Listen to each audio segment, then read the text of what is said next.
Assalamualaikum warahmatullahi wabarakatuh, teman-teman ibadah luar biasa, komunitas terpisah di seluruh Indonesia, para mahasiswaku, guru dan dosen di seluruh Indonesia, khususnya yang berada di Sahabat 21, bincang masalah pembelajaran mendalam, deep learning, ini pembelajaran mendalam.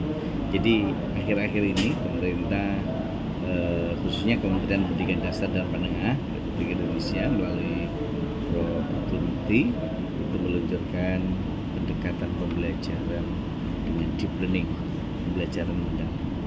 Jadi kalau kita lihat pada pilar pembelajaran, tentu apapun kurikulumnya, yang terpenting guru dan pelajar harus visioner. Jadi sosok guru itu harus memiliki inovasi. Seorang guru harus punya kreativitas, seorang guru harus punya produktivitas, dan ini harus dimulai dari awal.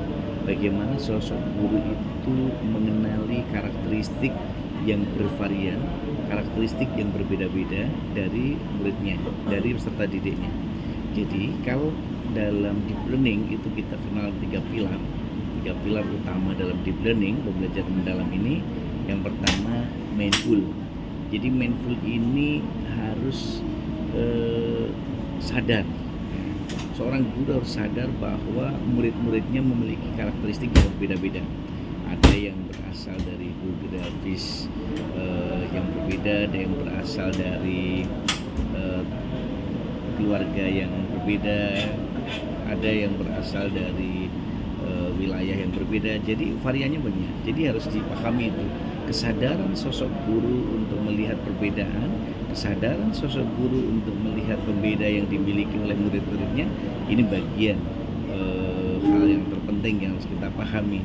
Sebagai seorang guru, pada mindful ini harus betul-betul dapat mengidentifikasi keunggulan dan kelemahan sosok pelajar dan mahasiswa ketika di kampus, ketika itu di pendidikan menengah dan dasar.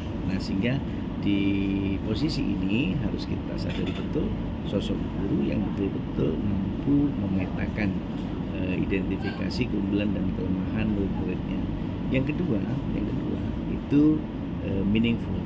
Nah, meaningful ini sosok guru harus bisa mengajak, memotivasi, mendorong, melibatkan peserta didik dalam pembelajaran yang menyenangkan. Sehingga dalam posisi ini keterlibatan sosok mahasiswa dalam pembelajaran ini menjadi salah satu bagian upaya kita untuk bisa mendorong dan memotivasi bagaimana melihat, mengidentifikasi, kemudian menemukan, kemudian menganalisis, kemudian menyampaikan, dan juga menghasilkan.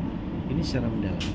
Jadi proses meaningful ini betul-betul bagaimana melibatkan peserta didik dan mahasiswa itu dalam proses pembelajaran yang mendalam.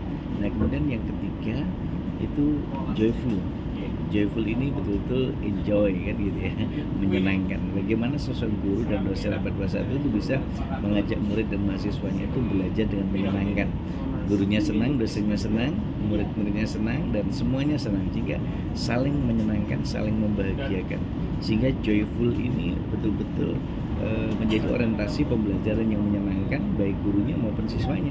Jadi teman-teman ibadah luar biasa, memahami deep learning, memahami pembelajaran mendalam untuk pendekatan pembelajaran ini saya kira akan sangat menarik untuk bisa menghasilkan proses hasil yang maksimal, dan itu diharapkan menjadi bagian proses kebaharuan untuk Kementerian Pendidikan Dasar dan Menengah, khususnya untuk guru dan dosen abad 21.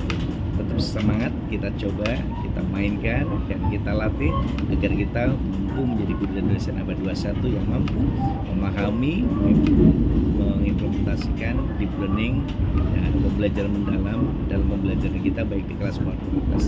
Ketemu lagi, dan terus upayakan kita terus berliterasi dengan Pratulisa, rajin menulis dan membaca untuk menulis dan menulislah untuk membaca umat sepanjang hayat. Semangat bersama Muhammad dan Muhammad Pratulisa, kita ketemu dalam gelombang yang berbeda. Semangat selalu.